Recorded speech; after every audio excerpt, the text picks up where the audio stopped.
Olá, bem-vindos. O meu nome é Luís Matias e estou aqui à conversa com a Cláudia Boleto, responsável do projeto Yoga Ciência. A Cláudia terminou o seu doutoramento em 2017 em História das Ciências com uma tese de doutoramento entre o yoga e a ciência, muitas notas de rodapé. É também professora de yoga, autora e pesquisadora independente. Cláudia, obrigada por estares aqui comigo. Eu que Fala-me um agradeço. bocadinho do teu percurso, como é que surgiu o projeto Yoga Ciência, o seu propósito, e como é que as pessoas podem ter acesso a esse projeto. Ok. Primeiramente, lógico, Luiz, muito obrigado por esse convite, eu agradeço de coração. Bom, a minha trajetória, né, porque essa trajetória do yoga profissionalmente, ela não está separada do meu lado pessoal. Então, eu comecei as minhas práticas e eu fui levada por um motivo que eu estava com muito estresse, eu estava quase em burnout.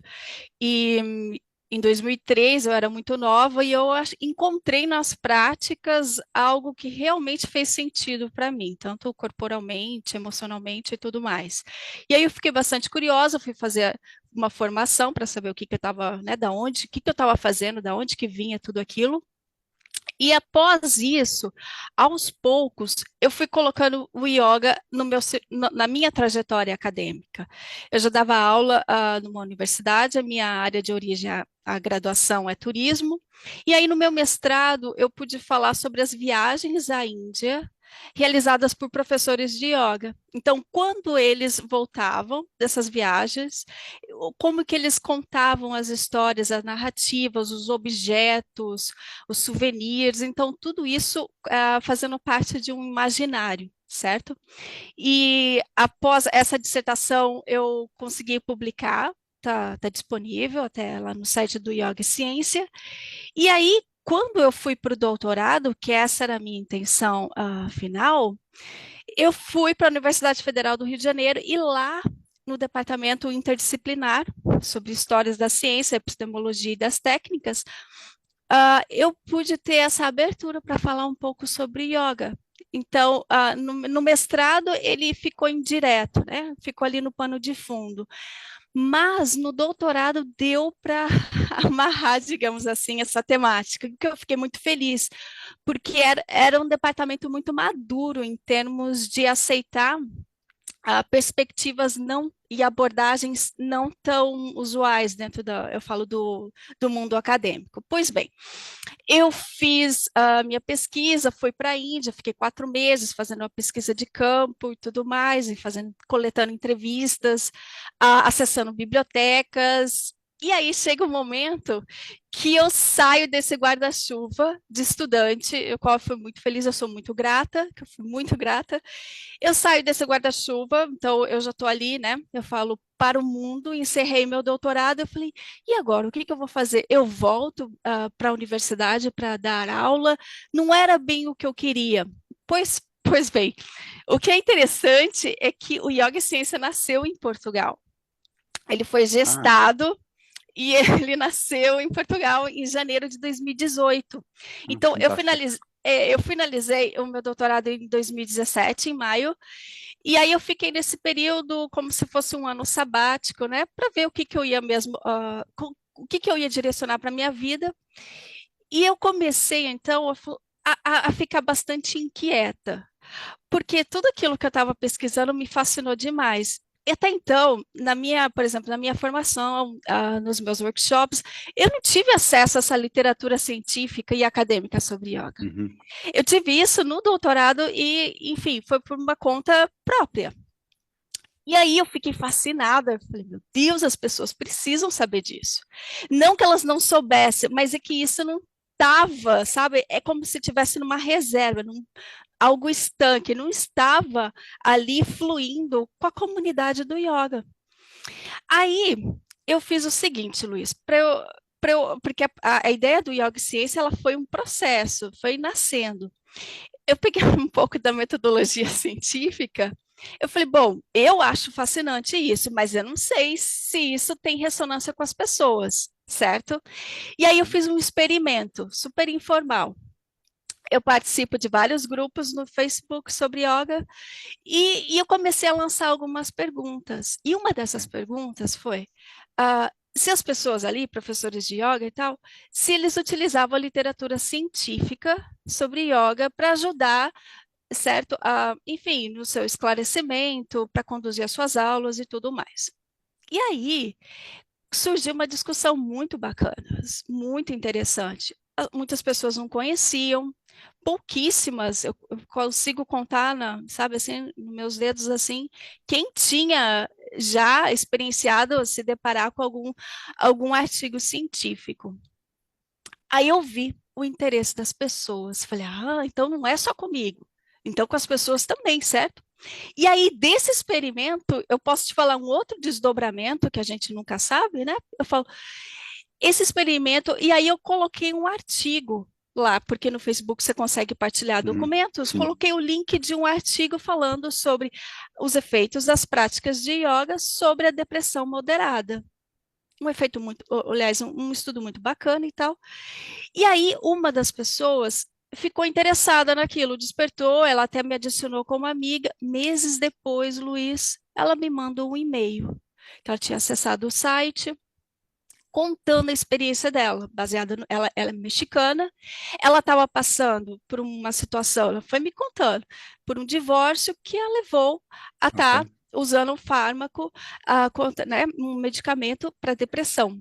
Ela viu esse estudo, ela leu esse estudo, ela levou esse estudo para discutir com o médico dela. Ela já praticava yoga, certo?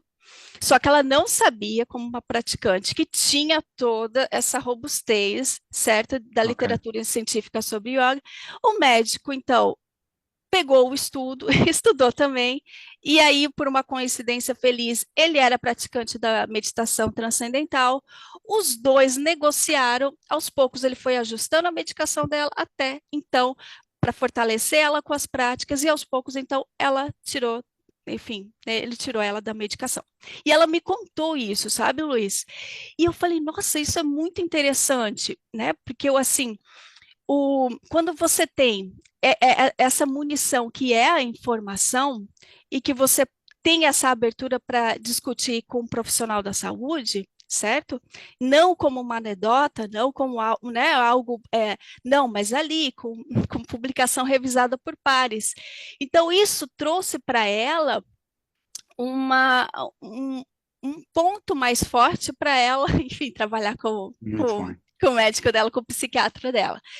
Bom, e aí eu falei, então, tá na hora, como que eu posso então ajudar mais pessoas, certo? Assim, não ajudar no sentido até mesmo para fortalecer os meus pares, os meus colegas, os professores de yoga, o que que é você municiar com informação, certo? Uhum. E aí eu falei assim, então no site eu vou começar a garimpar, catalogar esses estudos que eu vou encontrando, que eu vou estudando, que eu vou lendo, ou que eu acho interessante, e vou fazendo o upload lá no site, que as pessoas possam ir lá fazer os seus estudos, as suas pesquisas. E aí eu comecei por categorias, a biomedicina, ciências sociais e humanidades, o que eu chamo de outras categorias, porque tem uma produção intelectual acadêmica bastante interessante sobre yoga e meditação. Pessoas, assim como eu, que colocam como tema de pesquisa no seu doutorado, no seu mestrado e por aí vai. Então, eu coloquei nessa parte da biblioteca para que as pessoas pudessem acessar esses estudos também. E uma outra parte só sobre as invertidas, porque é para poder municiar também essas pessoas, Ok. né? Com esse tipo de informação para as invertidas. E aí, então, eu comecei a dar forma, tá certo? A essa ideia que eu tive após o doutorado aí em Portugal, quando eu estava aí em Portugal, e aos pouquinhos eu fui trazendo isso, a tentar aproximar os meus colegas, principalmente praticantes de longa data, ou praticantes curiosos, leigos, mas principalmente professor e professora de yoga, né? Que eu falo assim, que como que Sim. isso pode realmente ajudar a fortalecer e a trazer essa perspectiva, Luiz, que eu só tive depois de fazer todos esses estudos, que como é potente o exercício profissional, em termos de ser um agente de transformação, um agente de bem-estar, um agente de autoconhecimento, certo? Porque quando a gente se depara com inúmeros benefícios, certo? trazido na literatura científica é realmente algo que abre o horizonte. Mas, ao mesmo tempo, eu tenho uma opinião, Luiz, e que o yoga não precisa da ciência, nunca precisou. Oh, Cláudia, era isso que eu te ia perguntar. O praticante e o professor Uhum, de uma meditação, nós não precisamos da ciência para validar a prática. uhum, A prática vem da experiência e daquilo que depois cada um individualmente vai observando, vai sentindo. Mas é muito curioso que hoje em dia, cada vez mais, existem pessoas ligadas ao yoga e à meditação que estão não só com muito interesse na investigação científica que tem sido feita para perceber porque é que existem de facto efeitos e porque é que existem benefícios, nem sempre existem, nos vários campos, inclusive também na neurociência, como tu uhum, também já tínhamos falado, uhum. mas a ciência também vem validar, vem credibilizar um bocadinho, trazer alguma seriedade a alguns resultados e benefícios, porque também há aquela tendência que o yoga é bom para tudo, serve para tudo em É, qualquer é. situação, e como tu sabes, e a meditação também, não é Uhum. bem assim, Não não é é bem bem assim. assim. E também a ciência vai trazer essa ajuda. Não é por acaso que algum grande professor, vou dar o exemplo, tanto o próprio Dalai Lama e o Rinpoche, que têm tido um interesse enorme por tudo o que se faz na ciência, eles que são nomes bastante conhecidos na área da meditação. E por isso, eu queria te perguntar, e precisamente por isso, não é preciso validar, mas tu também tens tido acesso a estudos credíveis, porque há muitos estudos, há muita coisa feita, mas tu tens feito essa filtragem e essa seleção, tu já tiveste acesso a dezenas, centenas de estudos nestas áreas, biomedicina, neurociência e Uhum. ciências sociais. O que é que mais te tem surpreendido? O que é que, Ok, nisto tudo que tens tido acesso, e tá. até nós temos falado a alguns investigadores que têm algumas universidades nos Estados Unidos, na Índia, não só, o que é que Uhum. tem-te mais surpreendido neste trabalho que tens tido acesso? Tá, então vamos lá. Quando eu peguei um artigo de 2015, veja, é um pouquinho, né, para trás, mas eu vi um gráfico, Luiz, do aumento exponencial, era assim, era um aumento exponencial da presença do yoga na literatura científica. Por exemplo, nos anos de 1950, praticamente inexistente. No ano de 2015, mais de 1.500 artigos, isso no PubMed, certo? Uhum. Então, você via essa presença muito forte ali, sabe? Assim, que você visualizava realmente essa importante mudança, certo? Até mesmo do paradigma científico de estar mais aberto a trazer esse tipo de abordagem, de intervenções corpo e mente, vamos dizer assim, como o yoga e as práticas contemplativas. Pois bem, bom, os estudos, agora você falou aqui que eu acho mais interessante, né? Os Uhum. estudos que envolvem o aspecto da educação e sabe assim, essa relação educação e práticas de yoga para crianças, para adolescentes, eles me tocam bastante. Primeiro, porque consegue realmente sensibilizar, certo? Pessoas que estão em formação, a conhecer seus corpos, a sentir as suas emoções, e, e isso traz um efeito cadeia. Tem um estudo na Colômbia que as próprias professoras eram também professoras de yoga e elas começaram a ministrar para as crianças. Esse estudo, assim, que elas publicaram 4 anos, ali ministrando as práticas, e elas observaram mudanças comportamentais, não só nos alunos, mas também nos familiares e na própria comunidade escolar, certo? Os outros professores, o corpo técnico. Então, era uma sinergia muito interessante. E se você colocar assim, e com baixo custo de investimento, para ter um impacto tão importante. Então, é assim, esses estudos educacionais que relacionam com yoga, eu tenho bastante afinidade de ler. E até mesmo, por exemplo, para a saúde mental dos professores, certo?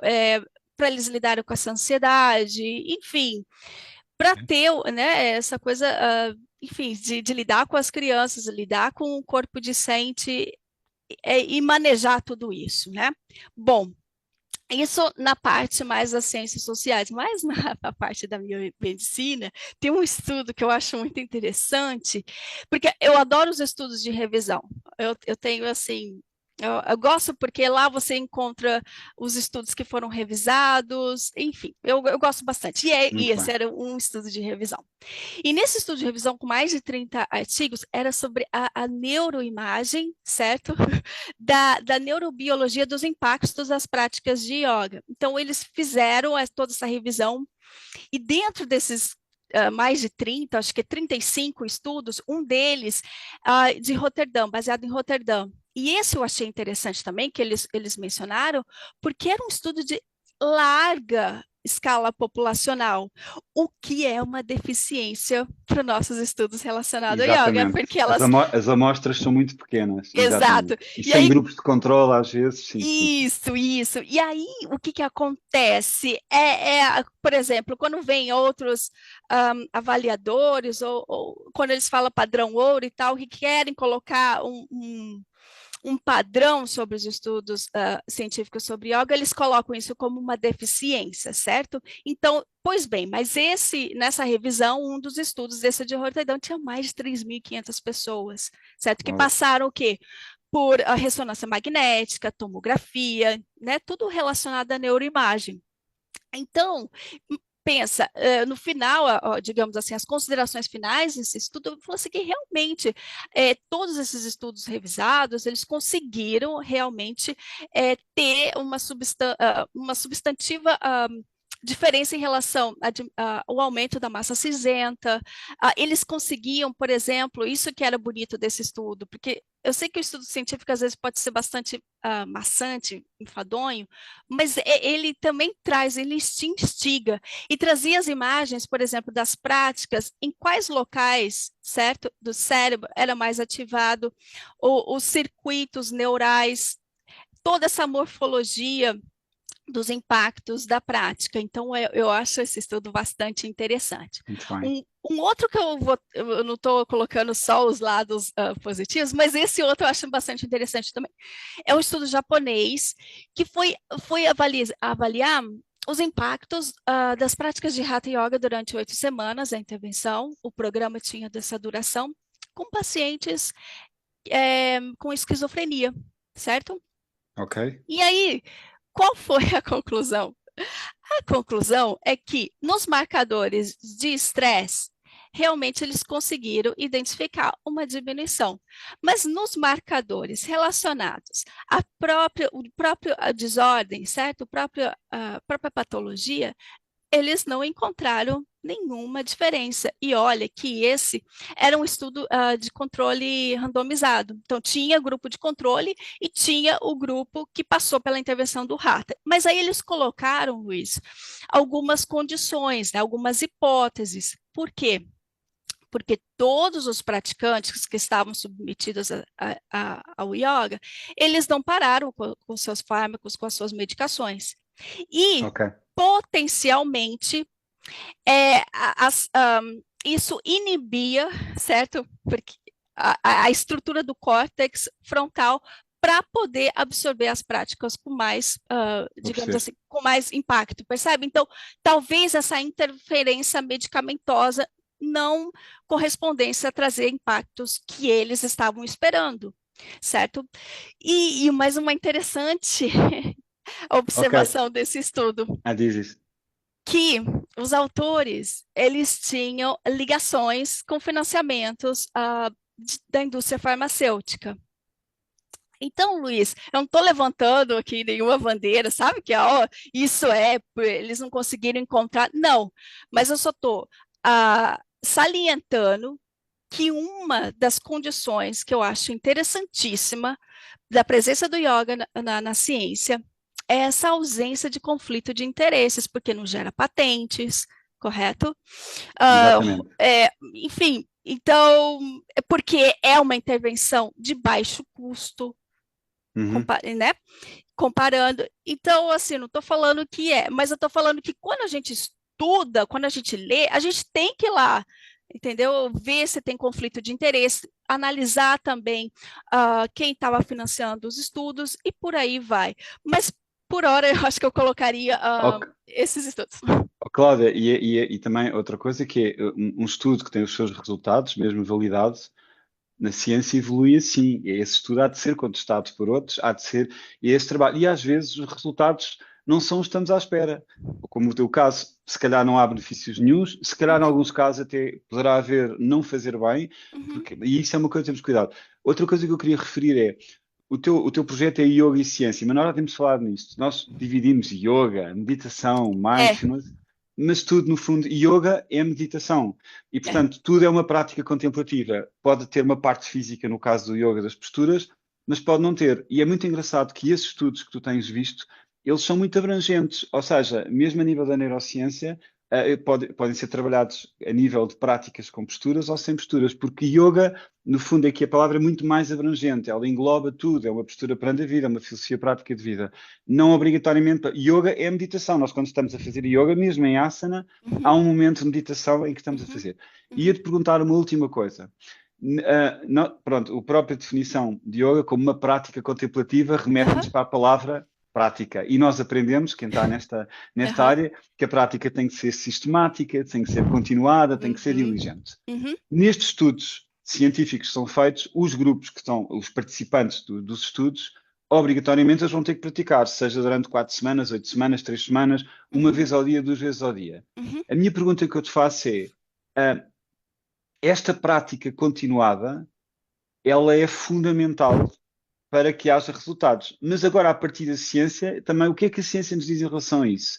Ou seja, se ela fosse intermitente, se a pessoa só praticasse, por exemplo, nas aulas, aqui não. O que é que a ciência nos diz em relação a este algo que é fundamental, que é a prática individual, mesmo fora das aulas? É, eu acho que você tocou num ponto bastante importante. E aí eu vou responder então com uma pesquisa que Ok. eu li.